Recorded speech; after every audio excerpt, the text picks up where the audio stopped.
Hello, नमस्कार public. पुन्हा एकदा तुमचं स्वागत आहे ब्लॉगमध्ये. तर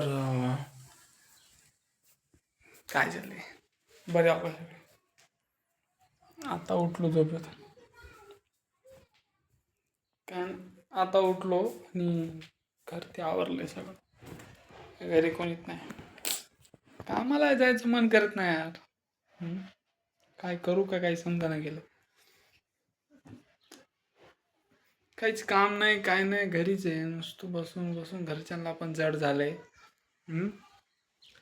घरी सगळे टोमणे मारतात यार. मुलांची लाईफ भयानक. घरचे सगळे टोमणे मारतात. मी कोणीच नाही माझ्या लाईफमध्ये, एकटाच आहे. कुणाला बोलावं, काय बोलावं, कुणाला काय सांगावं. आणि सांगणं म्हणलं तर गुन्हाच आहे या जमान्यात. आता जर कोणाला सांगलं ना आपण की बाबा असं असं आपल्या लाईफमध्ये चाललंय, तर समोरचं उलट आपल्याला त्याच्या अजून अशा डीपमध्ये घालत. पण त्याला समोर असं त्याला प्रोत्साहन देणार नाही का त्याला असं सपोर्ट करणार नाही. त्याच्यामुळं आपापलं आपणच करू लागतं. मला आता सांगायचं एक सांगायलो, आपल्या मनातल्या गोष्टी कोणाला सांगू नका प्लीज. आणि काय नाही तसं करू नका यार तुम्ही प्लीज. आपल्या मनातल्या गोष्टी असं सांगू नका कोणाला, कारण हे जग नाही तसं. तुम्हाला खूप त्रास होईल त्या गोष्टीचा. आणि सध्याला तर आज व्हिडिओ बनण्याचं कारण हे की आज माझ्या लाईफमधून असा एक व्यक्ती गेलाय ज्या व्यक्तीवर मी विश्वास केला होता आणि त्याच्यावर खूप प्रेम पण होतं माझं. आणि त्याच्यावर खूप असं अटूट असं आमचं एक असं बंधन होतं, एक बॉन्डिंग होते आमच्या दोघात. पण ते आज ते माझ्या आयुष्यातून गेलं आहे सध्याला.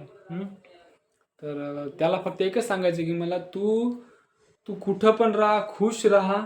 आणि कुठं पण राहा, खुश राहा तू. आणि मला बाकी काय नाही पाहिजे तुझ्याबद्दल.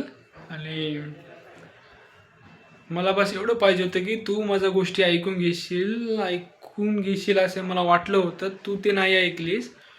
आणि गेला ते व्यक्ती. त्या व्यक्तीबद्दल मी काय सांगू शकत. जिथं राहा बाबा तिथं तू खुश राहा, बस बाकी काय नाही. आणि बाकी देव बघून घेईल. देव कधी पण चांगला विचार करते. आपण बी चांगला विचार करायचा लोकांबद्दल, सगळ्यांबद्दल चांगला विचार करायचा. कारण हे जग नाही जे तुम्हाला म्हणजे कसं पण आपण एकटं आलो ना तर एकटं जायचंय. कोणी आपल्या सोबत कोणी काय थांबणार नाही का, कोणी काय करणार नाही. याच्यामुळं तुम्ही एकटेच राहा आणि एकटेच करा काय करायचं ते. आणि याच्यावर कोणाला विश्वास ठेवू नका. तुम्हाला मी 1000 वेळा सांगतो, विश्वास ठेवू नका कोणावर. कारण या टाईमला, या जनरेशनला, ही जी आपली जनरेशन आहे आता, त्या जनरेशनमध्ये सध्याला एवढी म्हणजे दिमाग नाहीच कोणाला. सध्याला दिमाग नाहीच. जे आपले खरंच आपले जे आई बाबा होते ना, ते लास्ट पिढी आहे. ती लास्ट पिढी आहे. ज्या लास्ट पिढीमध्ये आपल्या आई बाबांचं इंस्टाग्राम नाही. आपल्या आई बाबांचं इंस्टाग्राम नाही. त्यांनी कोणत्या सोशल मीडियावर नाही. त्यांना मोबाईल साधा चालवता येत नाही. ही लास्ट पिढी आहे आपली. याच्या पुढून जे आपले लेकरांचे लेकरं होतील ना, ते पुढे असे म्हणजे ते वेगळ्या लेवलला जाणार आहेत. आणि त्यांची ती मेंटॅलिटी जी आत्ताची सध्याला आपली जी मेंटॅलिटी त्यांची ती राहणार नाही.